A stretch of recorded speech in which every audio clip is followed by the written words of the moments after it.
Shemar, obviously this has got to be a big game for you, being a Miami guy. How much have you thought about the opportunity to go home and play in front of the home crowd? Oh, I've been thinking about this since last year when the season schedule came out. We'll go. A little more nervous than you would be otherwise, having all those folks there? I mean, yeah, I'm always nervous, but I mean, I'm just nervous because, I'm always trying to do good against them, you feel me? We'll go front row on the right side to Brent. So having grown up right there in Miami Gardens, I mean, in the shadows of the stadium practically, right? How did you end up at Texas A&M from there? Mainly because the coaches and the staff, they treat me like family, and they never lied to me. And my parents didn't want me to stay home at all. So when you say that your parents didn't want you to stay at home at all, why is that? I mean, it's Miami. The nightlife could get pretty distracting. Trying to get my head on straight. How's the College Station nightlife? It's been good. It's been good. We'll go back behind the lights to TV row on the left side to Tyler.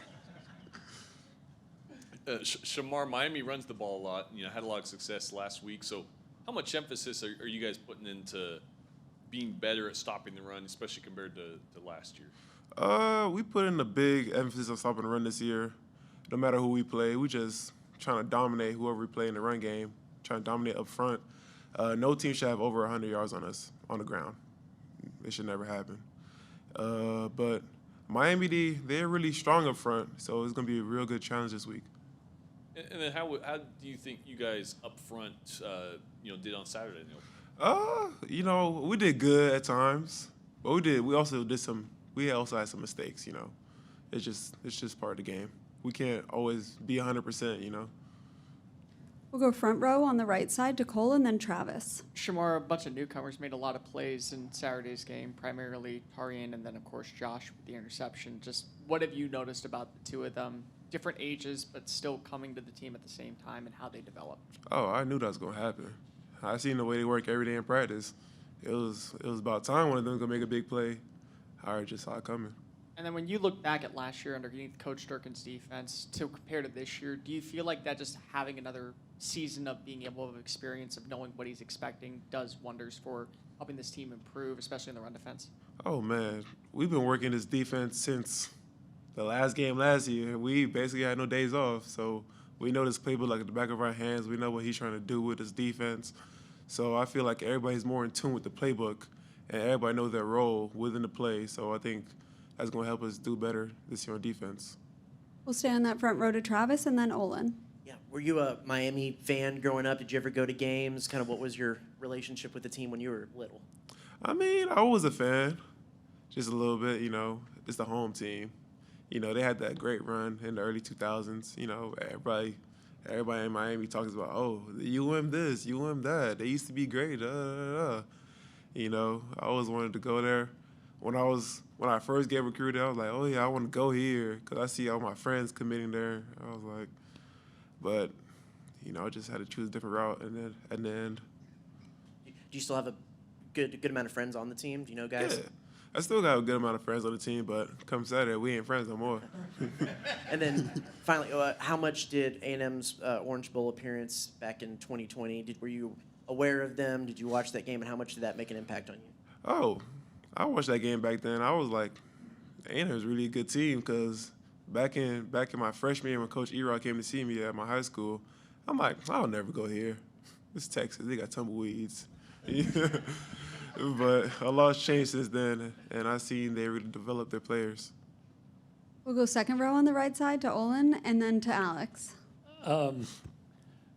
Was there a lot of pressure or anything for you to go to Miami? Were there a lot of people disappointed in your decision?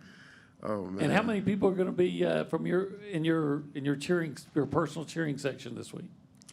I mean, of course, being a highly rated player out of Miami, everybody expects you to stay and play for the home team, right? When I committed here, basically the whole city was mad at me.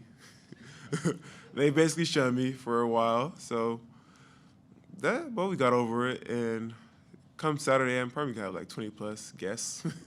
So I'm about to start searching for tickets right now. We'll go third row on the left side to Alex and then Brent. Hey, Shemar. You know, I saw a group of guys around the TP for Coach Price on Saturday before the game. Were you a part of that at all with Coach E-Rob over there? Oh, yeah, I was there. You know, when it comes to Coach Price, you get nothing but good thoughts when you think about him, you know. Even when there's bad things he's saying to you, you know, you always get good thoughts because, you know, it comes from a good place with him. And our goal this year is just play hard for him every play, every down. He's watching us.